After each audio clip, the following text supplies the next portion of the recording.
Varun, when we were having this conversation, you also told me something about the design of the hospitals. Yeah. And I gave you this example where I went to this highly prestigious hospital in Mumbai, which was so shitty that all I had to do was just keep roaming around. And the hospitals, first of all, they're too big.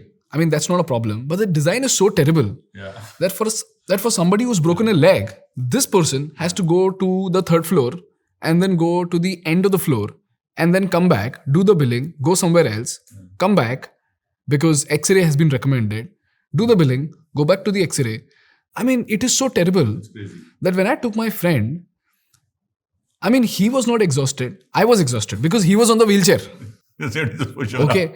I got exhausted because, and I was just thinking to myself, if this guy came to the hospital alone, Yeah. like what is he going to do? Yeah. I mean, I have seen places in which people have gotten lost in a hospital. Right? Like we had an incident where, I mean, not Super Health obviously, but like, where I was before, where we had this security alert because someone lost their father in the hospital because they went to park a car. And in between, the elderly gentleman went inside, and then the hospital was so complicatedly designed that they couldn't find him for 2 hours in a hospital, and they found him later. So, it's a really important thing because it is shocking how hospitals get designed, right? Honestly, if you have spent any time doing interiors in your house, I guarantee you that you have spent more time on your wardrobe designing and thinking about how it's going to be used than many hospitals have spent on the entire hospital. Hospitals are not designed backwards from doctors or patients. Okay. They're designed with a very simple and singular metric, right? They're designed by saying, I have this much land. I paid so much for this land. Okay, it's going to cost this much too. So imagine the 1800 crore conversation that we had about the other hospital. Okay. Now, when the architect comes on board, they will tell him, okay, we already spent 1300 crores on this. You have to recover this in so many years. So I need, this is what I think this area can pay. Okay. So I need these many beds in this hospital. End of brief. Okay, That's it. That's it. Now why is all this stuff so scattered, right? Is because the architect is fundamentally now doing space fitting. Right? So they'll say, okay, how many beds do we need? So we need so many general ward, we need so many twin sharing, we need so many single sharing, we need so many presidential suites, all this. So we need 600 beds. Average size of the room bed, etc. is this much. So now in this floor, we have filled the floor with beds. Now I have 100 square foot left. What can I put in 100 square foot? So they will find what else has to go into a hospital. Whether it is logical to be there or not is not relevant. But if it can fit in 100 square feet, they'll put it over there. And now you have to go there to get that test done. So as an example, they could put a treadmill test over there. Because you can fit a treadmill test in the treadmill. As you run on the treadmill, you have leads here. Correct. So now the test is over there. But how will you do the test? You have to do billing for the test. Billing is on the ground floor, if you're lucky. But why is billing not decentralized? So if the treadmill test is question. happening, Yeah. now if you go to a mall, Yeah. it's almost like saying no matter which shop you want to go to, Yeah. you'll have to go to the billing counter, Yeah. get the billing done, and then go and shop. I mean, that's so terrible. It's worse. First, you have to go to the billing counter knowing you want to buy a pair of jeans. Correct. Then you have to pay for their jeans. Then only you can go there and see the jeans. Correct. Which is like nonsensical. And then, I mean, the easiest way to solve this would be to give a POS machine Yeah. to all of these places. Yes. So that if I go to get a test done, because the doctor's already recommended, if I go to get a test done, all I have to do is just swipe my card, Yep. pay the bill, Yep. and that's it. Yep. So why doesn't this There is happen? no technical reason for it. It is just, who cares? Right? Like, what difference does it make? If you have to go and climb 3 floors, so what? We are anyway full. Why should I incur more cost with all this extra stuff? Put one desk here, let them stand in line. That is the mindset, right? The mindset is not how do I make it easy for the patient.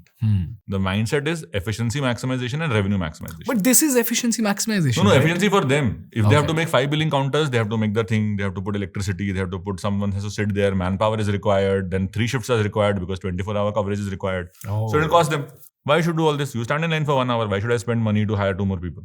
But you're correct. Like technically, there is no technical reason why it can't be decentralized. But like you go to an doesn't Apple store. You go to an Apple store. There is no billing counter at an Apple store, right? Anybody can bill you. Yeah. Why can't that happen in a hospital? It can. Of course it can. But for that, the hospital has to work on not the billing department, on the pricing. If you make the pricing fixed, then it is payment collection. Anybody can collect the payment with a POS machine. Oh, so what you're telling me is that because the payments are not fixed, Yeah, there is an estimate counter. correct. An estimate counter requires some calculation to be done, and that calculation cannot be decentralized. because it needs some strategic thought. No, because who will pay for all this extra space? I could have put 5 more beds there, no? Okay. You have a estimate desk, right? Now that desk is you make in one floor, everybody has some 10 chairs in front, everybody waits for the estimate to come, then they go. Right? Correct. Let's say I want to make this on every floor. Instead of now I have to reduce 3 beds. Correct. Oh, right? got Because it. that has to come somewhere. Total. I am maximizing bed. Okay, that is my only metric given to the architect. Now think of it like this, right? Why is the elevator bank in a hotel, in a hospital, in the center of the hospital? Shouldn't your emergency department have direct elevators to the OT? Correct. Because they are the most critical patients. But that will lead to complexity of how I design. It is easier for the architect to just put it in the center. What is a lift shaft? It is the absence of cement. It doesn't even cost you more. Yeah. Right? It's like an empty shaft around. It's a volumetric thing, right? So whether you make 4 lifts here or you make 2 here, total cost is the same only. Right? So why don't they do it? क्यों करना है? चल रहा है, चलने दो. So IPD patient भी वहाँ wait कर रहा है, surgery का patient भी वहीं wait, सबको वहीं wait कर रहा है. That's why in hospital it takes you so many years to go anywhere because the lift takes forever. If they designed it for the patient, right? Like, okay, let's look at the patient flow. What is happening to customers in a hospital? If 100 people walk into a hospital today, 90% of them only do OPD, which is consultation, diagnostics and medicine. And they go home. There is no admission. So 90% patients come in. They only do OPD, which is outpatient department. Okay. Which means consultation with a doctor, a diagnostic test or a blood test, like a blood test or a radiology test or whatever, and medicines, and they go home. They don't stay back in the hospital. Yeah. Only 10% people get admission. Correct. OPIP conversion. Right? So now if 90% people are only doing OPD care, why are they going all over the hospital, boss? Just make the entire thing on the ground floor now. You have Correct. 3 acres. Correct. Why don't they do it? It's just baffling to me. If they did that, right, you would require less manpower, right? You would require less electricity because now nobody has to go in the elevators. The elevators would be free, right? It's just logical. And plus the turnaround time of the patients will be so less. Will be faster. that 100%. eventually they'll make more money. It's almost like turnaround time of the tables at a restaurant. Correct, absolutely. But this will now take planning of flows. Now, this may require some extra space to be created in which I could have put 2 more beds somewhere. So my space fitting is not perfect now. So I lose beds. Why should I do this? Right? If I don't do this, what is the downside? Because if my cost increases, I'll do cost plus bill to the patient anyway. So you see, it is so supply constrained. There is no external impetus for change. Hi guys, if you loved watching this clip and if you want to do a deep dive into the podcast, we've mentioned the link in the description. So click that link, watch that podcast and take notes. Thank you for watching and subscribe for more clips.